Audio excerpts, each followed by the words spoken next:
ایک دفعہ کا ذکر ہے، ایک بہت دور کی سلطنت میں ایک خوبصورت شہزادی رہتی تھی جس کا نام ارورا تھا۔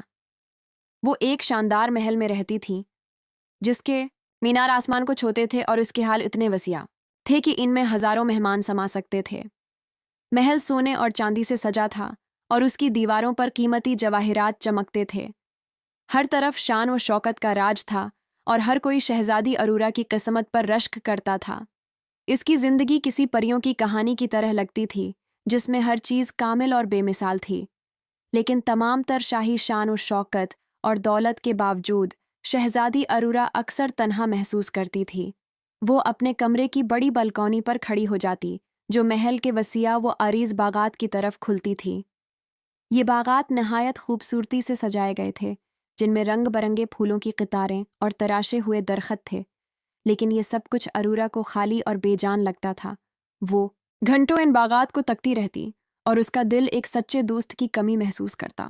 اسے لگتا تھا کہ اس کی زندگی کی چمک دمک صرف دکھاوا ہے اور اندر سے وہ بالکل اکیلی ہے۔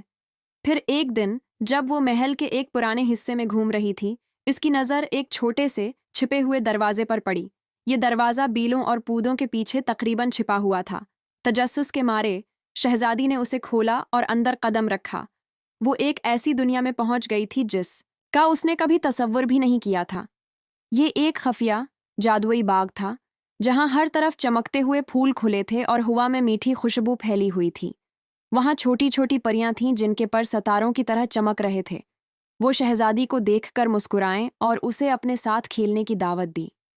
اس دن کے بعد سے شہزادی ارورا ہر روز اس جادوئی باغ میں جانے لگی۔ وہ پریوں کے ساتھ آنکھ مچولی کھیلتی، ان کی کہانیاں سنتی اور ان کے ساتھ مل کر چمکتے ہوئے پھولوں کی دیکھ بھال کرتی۔ اس نے جلد ہی محسوس کیا کہ حقیقی خوشی عظیم الشان محلات یا دولت میں نہیں ہے، بلکہ ان چھوٹے چھوٹے جادوئی لمحات میں چھپی ہوئی ہے جو وہ اپنے نئے دوستوں کے ساتھ گزارتی تھی۔ اس کی تنہائی ختم ہو گئی تھی اور اس کا دل اب سچی خوشی اور محبت سے بھرا ہوا تھا۔